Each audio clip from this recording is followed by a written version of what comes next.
question with you. So, first of all, I appreciate you doing this. What I wanted to do is maybe you could like go over your story again for people that haven't heard it, maybe really quickly. But when the first time that we talked, you made a comment about after you came back from your near-death experience, I guess particularly the first one, that you prayed to die. And so when I shared your video with some people from Helping Parents Heal, by the way, I thought it was extremely inspirational. I loved it. Everybody loved it. But I was talking to a woman about it. She said she got some feedback from some people in her group that they thought it was depressing. And they thought it was depressing because that you didn't want to be here. And when you said that, and it really resonated with me because I haven't had a near-death experience, but I've dealt with actually depression for a lot of my life. But when my daughter passed away, and this is, I think, very common among parents, you want to be with your kid. And so I think a lot of us think, I want to die. But when people hear that, they think it's morbid. They think you want to end your life, that you want to cease your existence. And as I was thinking about this, I thought about what you had said, and I'm like, it's not about ceasing your existence. It's about, it's hard being here sometimes. So I was hoping you could maybe elaborate on what your feelings were, the fact that you do choose to be here, that you have chosen to be here. More than once. Yeah, and maybe clear that up for people that think, that when we say something like that, that we're depressed or we're crazy or whatever. Well, I was depressed when I came back. There's no doubt about that. But that was more of I made the wrong choice. I'm in this two-dimensional world. I want to be back in this multi-dimensional world where I had no pain and no suffering, and I was beloved and filled with joy and knowledge and truth and understanding, and understood that I was a created creature, and that I was fully forgiven, and that my soul was everlasting and called into being. It's kind of, when I first came back here, and I've adjusted some, but when I first came back here, it was like entering into an old black and white silent film that, and everything in the movie was two-dimensional. Mm-hmm. And compared to this multi-dimensional, infinite place of joy. Mm-hmm. So I don't know how to explain it. Maybe someone who grew up in the country and gets to New York City and suddenly just feels that she's home and never knew why she hadn't been home, and then something happens and she's got to go back to Podunk, Maine. Right. Right. It's kind of like that. So for those of you who don't know my story, I was 21 years old. I just turned 21. I was ice climbing in Banff Provincial Park in Western Canada. I made an equipment error that cascaded into frostbite and ultimately hypothermia as we tried to get off the mountain. And at our last rappel, about 150 feet up, I froze to death, and had resisted all night long, drove myself on with my partner, Tim, but we were stuck. And so I got plucked out of myself against my will and instantaneously taken home. And this being took me, an intelligent being that communicated to me telepathically, "I'm taking you." I said, "No, you're not." It took me anyway, and instantaneously I was in a place of non-being, where I was like an orb of all of my senses and more. So I had all my 5 senses, but they weren't separate from each other, and I had many more senses. And I was not unafraid. I tell it in a sequence, but there is no sequence, and I'll tell it as quickly as I can here. No, take your time. I was in an illuminated greater darkness that was infinite, and I was utterly alone, but I was completely unafraid. And sort of a portal opened up, a gate, a door, something opened up near me. And there's no physicality here. So I had no physical body, so this is really hard to talk about. And there's no time, so there's no sequence. And this tunnel, it was a portal that opened to a tunnel, and there was a shimmery, shiny, translucent, transparent flow across the front of this opening. And I touched it with my being, and when I did, it was living, and it infused me with communication, telepathic communication, and I knew instantaneously that my soul self, this Peter, was kind of like a sheathing on top of my soul self, and my soul self had this everlastingly long tail that came. I heard my name called. It wasn't Peter. It was the name of my soul that called my soul into being, and I knew that I was a created creature. I knew I was in the presence of the Creator. I then suffered a life review. In my life review, I suffered all of the pain that I ever gave away to everybody. And what I didn't realize when I was living is that when I gave pain to other people, intentional or unintentional, I gave it to myself. I gave it to myself, and that it was 10,000 times more painful than any individual instance that I had given away. I went through all of the pain that I gave away in sequence, and suffered all of that I gave away, and I was ashamed that I had not understood the divine love that was now totally present to me. And so my shame wasn't just for what I had done, it was for what I had done in comparison to ultimate love.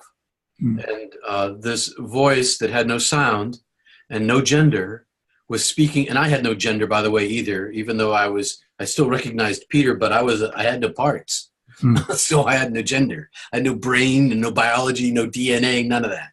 Wow. And I heard the voice inside me, and instantaneously I knew that I was in the presence of the Creator.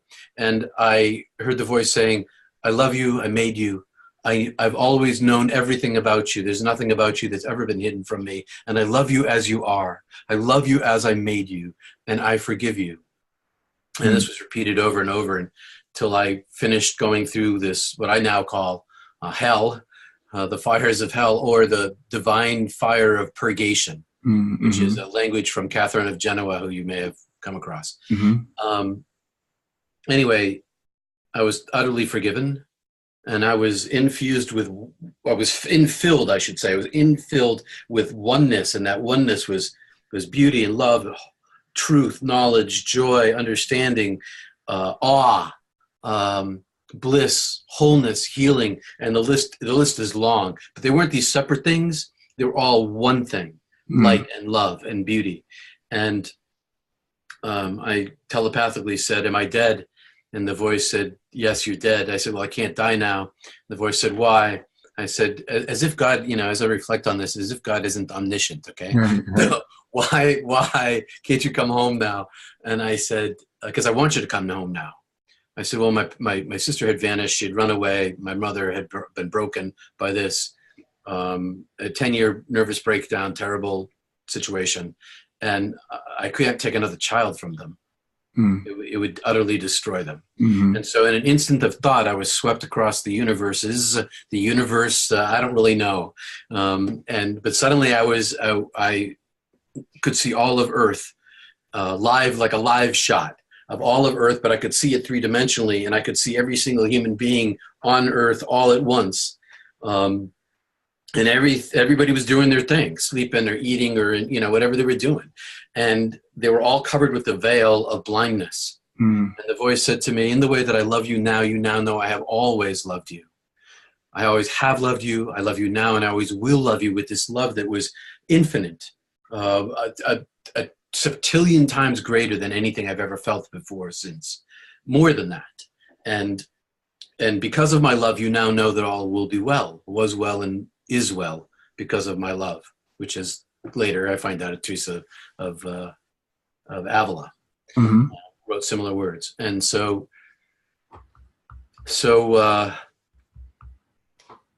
your parents are going to be fine. Everybody's going to be fine. It's all going to be great. Everybody who's suffering now, because I could see people suffering. I mean, there were wars going on, and people were dying, and famine, and and beauty too, and people were making love and cooking dinner, but there was suffering, and I could see my parents' faces in particular, and I could see the suffering that they were enduring inside their souls and on their faces, and I knew that they would be fine when they died. Right. They'd be welcomed home just like me. Right. And that all suffering would end, and they'd be forgiven and beloved. because Right. that's the way God is. Right. And I said, well, you know, I'm thinking I can see their suffering. They're going to suffer till they die. Maybe I should go back and relieve their suffering while they're living, because I know what bliss is now. Right. And I said, well, I got another reason. I'm in this theater company. We're leaving in 2 weeks. We've been in rehearsal for a year. We got this national tour going. The director told me not to get hurt and better come home. And here I was dying, dead. And so I said, get this, and I made a promise. And now, my phone's going off here. I'm cutting it off. Yeah, And, no problem. and I said, you know, I haven't gone through the door yet, but I'm infilled with this utter oneness. And the oneness that I had was a full oneness. I was overflowing with this gigantic love. But even though it was gigantic to me, it was minuscule compared to the eternal infinite. Right. And I could sense that. Hmm. And even though it was the same light, it was like I don't want to say reduced, but just less than. Mm-hmm. And the voice said to me inside my soul, but I want you to stay. Come home. And I said, well, I haven't got to the portal yet. If I go back to help my parents, can I come back here to this infilled oneness, this bliss, this heaven? And the voice said, yes, you can come back, but I want you to stay. Hmm. And I said, I choose to live my life. And the voice said, you won't live your life. And back I went. And I was sort of crushed down from this magnificent size into this puny little robotic biology, this thing that I like software shoved inside that didn't quite fit. I was, and because it didn't fit, lots of me was left behind. So you feel like you're bigger than you are in your body. Oh yeah, we're all much bigger than we are. Okay. And it just doesn't fit. And I'm crushed down into 5 senses. Yeah. And I'm stuck in this biology, and most of me didn't come back at all. Wow. All my knowledge, all my understanding, all the truth that I knew, all the joy that I had, all the beauty that I saw, all the light I was infilled with, all of that stayed there. Wow. A little tiny bit came with me, Mm-hmm. but nothing in comparison. And I was dangling on my harness for 150 feet up. It's an hour or so before dawn. It was painful to come back in my body, and my partner was shaking my body, and I didn't know what was going on because I didn't understand how to think or how to be in a body, and it took me some time to reacculturate back into this biology, and eventually I was able to stand up with the help of my partner, and eventually I could understand language, and eventually he let me know that I needed to pull the rope, which was stuck, long story, and it came free in the first pull, and we descended, and we self-treated. Yeah. I self-treated because I know how to do that because I was a first responder ski patrol. Right. So, and then the next night on the way home, long story short, we totaled the car. We have to split up. I have to hitchhike back to Bozeman.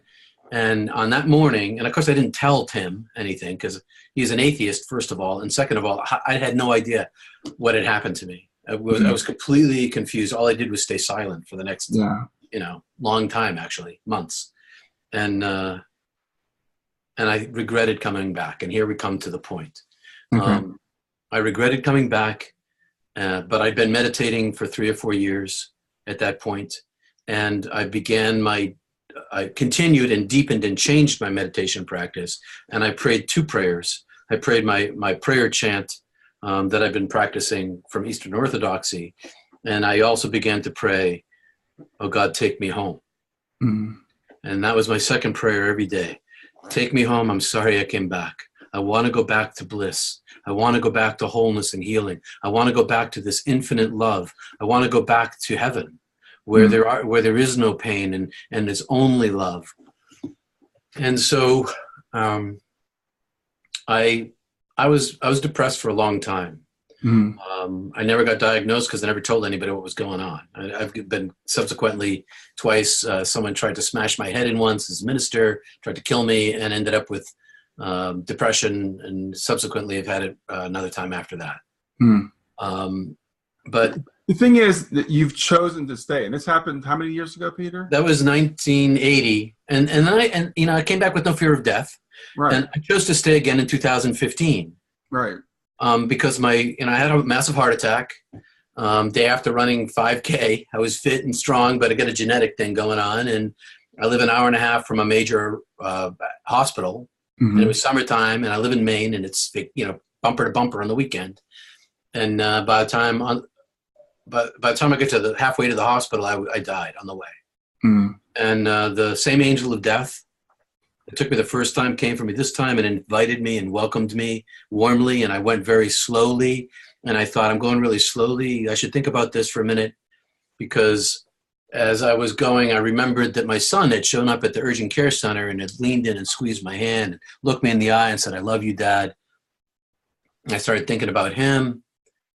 And I'd left my body. I'd gone quite a distance. And when I turned back into my meditation, and I wasn't on opiates because I can't take them, I was meditating through my pain. And I Right. turned back into my meditation. I started thinking about my son. I started thinking about my daughter, who had just left her marriage, an abusive marriage, to her childhood sweetheart, a super intelligent guy, joined the Marines, went to war.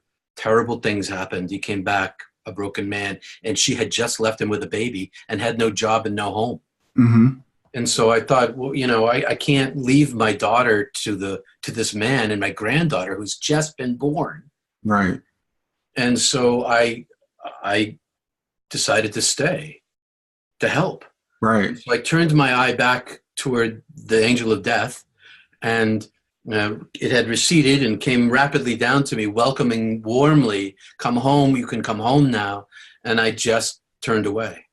Yeah. And so I've stayed, I've come back twice now, Right. for the sake of love, for the Right. sake of my family, for people who needed me. Right. And I still want to go home.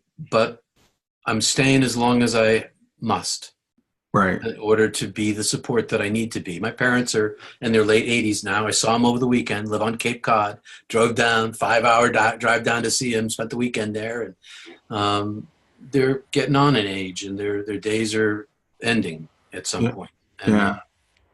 And then when they go, I will have done my job, but I still got my granddaughter Right. who lived with us for almost 2 years.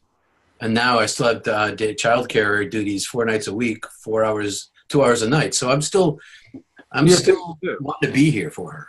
Right. Right. So there's this, and that's why I feel there's this tension, right? It's like you want to go home. I mean, you know what it's like. I don't know what it's like. I can only imagine. You will. But you want to go home, but you want to be here. And I was saying earlier, I deal with depression, and I've also dealt with panic attacks. And so I pray a lot of times, let me go, let me go. But I'll have this feeling in my chest. I get a panic attack, which feels like you're dying. And when I get that feeling, that's when I know I'm not ready to go, because I resist it. So even though I feel that way a lot of times, and I pray that same prayer a lot of times, I'm like, this is just too hard.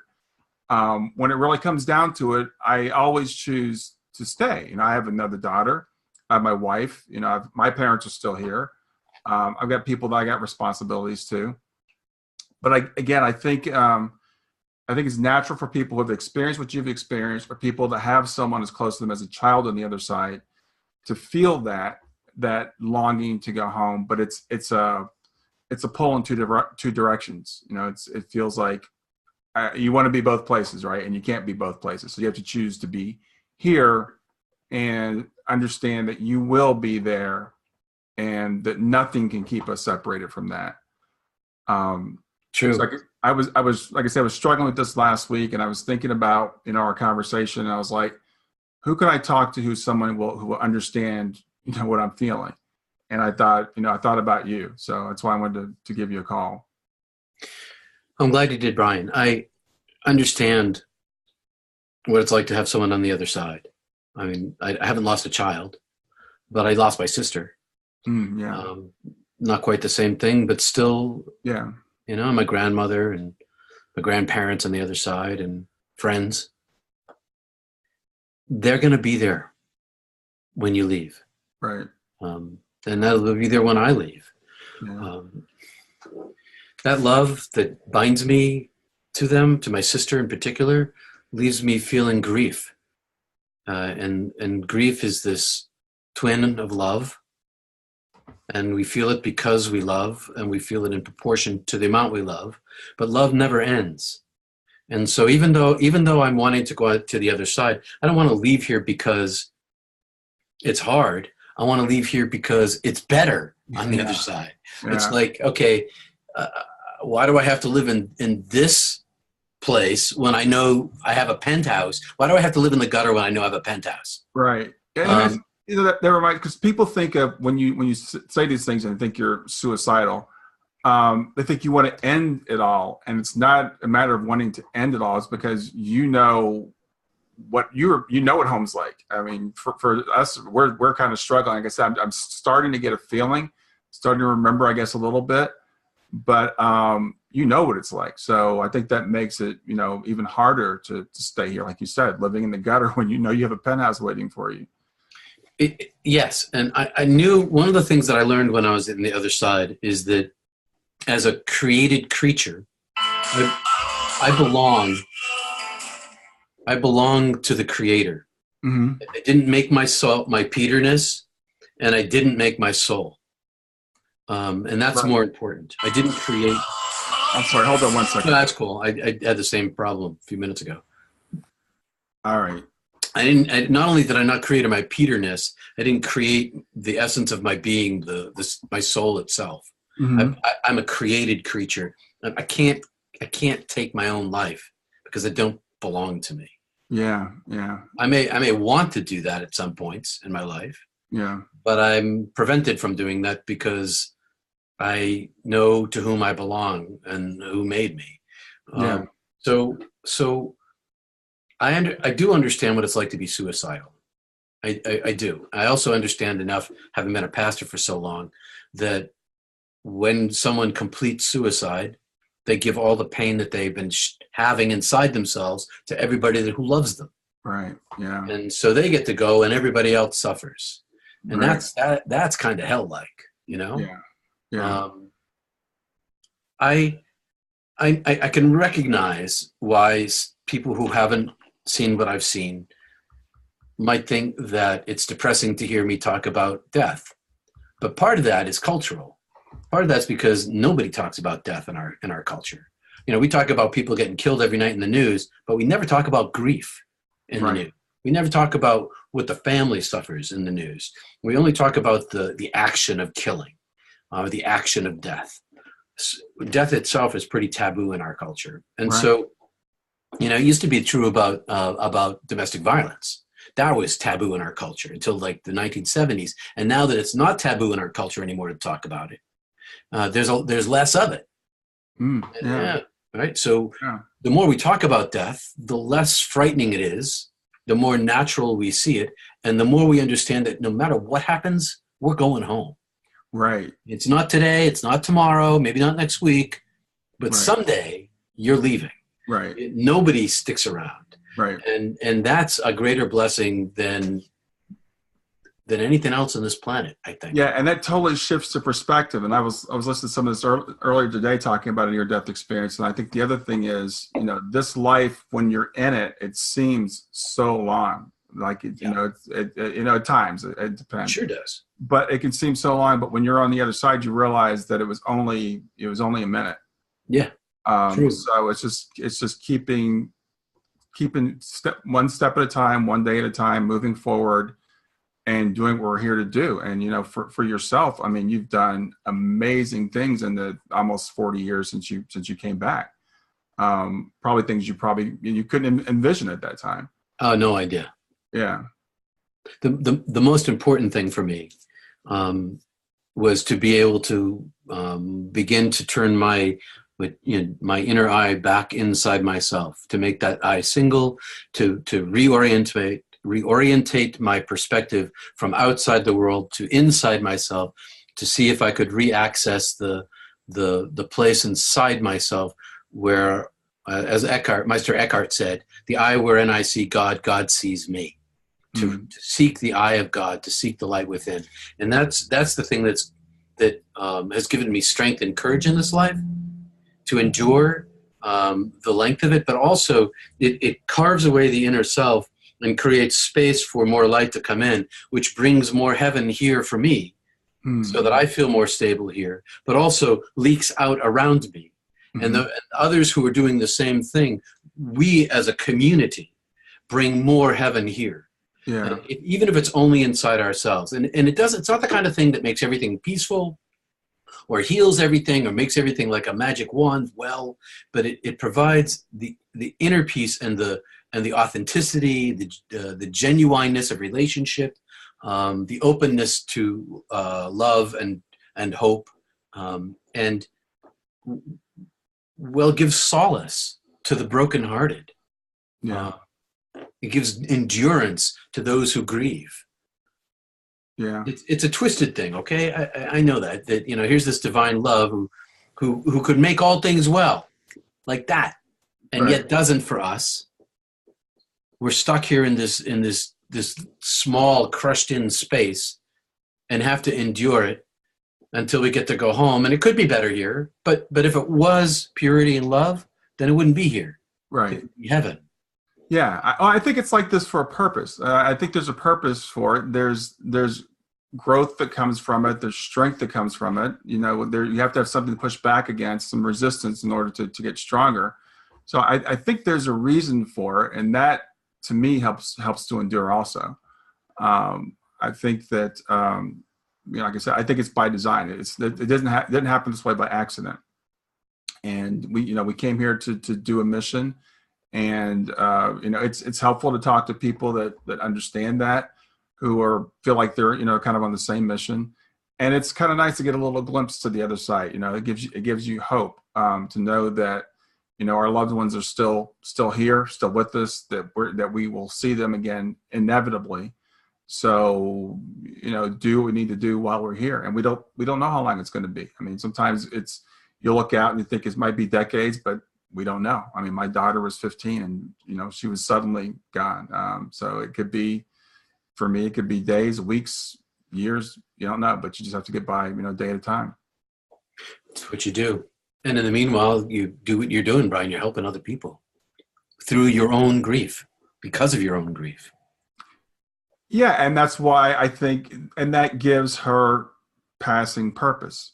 So I look at that, her passing, it's like that gives it purpose, right? I got to do something with that, and trying to figure out what to do with it, and this is what I'm doing. So and you still love her? Oh, absolutely. Yeah.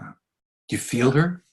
Yeah, all the time. I mean, she's right here with me all the time. She's the one that pushes me. She's the one that says, do more, work harder, write your book, whatever it is. She's the reason I do what I do. Because I feel like we're partners. I feel like that this is a partnership, and, her role was to go to the other side and to help from that side. And my role is to be here and to do the things that she's not physically here to do. But she still touches people, all the time. She was 15 when she passed, but she made a huge impact during the time she was here.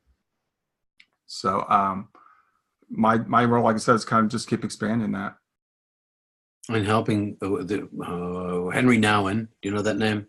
I do, yes. Yeah, his little skinny book called The Wounded Healer. And the essence of it is that those who heal others best are those who suffer from the same wounds. Yeah, so, that's from what I see, that's what you're doing. Yeah, I think that's true. I think that's absolutely true. So yeah, that's what I try to do. Like I said, that's why I wanted to reach out to you today, have this conversation with you. And I appreciate your permission to record it, because I know a lot of parents, and not just parents, but a lot of people are going through the same thing. We got the holidays coming up. It's a tough time of year for people. So with Helping Parents Heal, we're going to try to do more programs during this time, because it's a time when people are busy and people tend to forget about people that are struggling. It's a hard time of year. Where I live, there used to be an annual Christmas, Hanukkah service of the blues at the local funeral home, and everybody who lost somebody that year, or anybody who lost anybody ever, could all come together and admit to each other that they're in pain, and thereby share their suffering with each other, and by sharing their suffering with each other, bear each other's burdens, Right. and make everybody a little bit stronger as a result. And again, that's kind of what your group is doing. You're sharing each other's burdens. Your burden's as heavy as it ever was, but now, and you're carrying someone else's burden too now, but they're carrying yours. Yeah. And I think there's something great about knowing you're not alone. Yeah. Because when you go through certain things, you feel like, I'm the only one. And so we find that, people, just being with people that can understand what you're going through is very, very helpful for people. So that's what we're trying to do. So I really appreciate your time. You're so generous to do this. I'm going to post it on the Helping Parents Heal site, and hopefully it'll help some other people as well. But you helped me a lot, and I've heard your story a couple of times now. I could listen to it over and over again. It gives me a lot of hope and inspiration, and I see what you're doing with your life, and I want to do more of that. You are doing it. I think everybody in your groups, I think everybody who participates in this group helps everybody else, and so we're all working together in this direction. Yeah. I appreciate what you said, Brian, but I watch you on Facebook and I see what you put out there. And as you know, I like a lot of stuff you write and you post up. So it's a mutual fan club is what I'm saying. Thanks. I appreciate it. All right, man. Well, I again, thanks so much, Peter. This has been great. I'll talk to you soon. And I'll talk to you before then. Have great holidays. Happy holidays if I don't see you in face to face. Yeah, that'd be cool. All right. God is love. I'll see you later.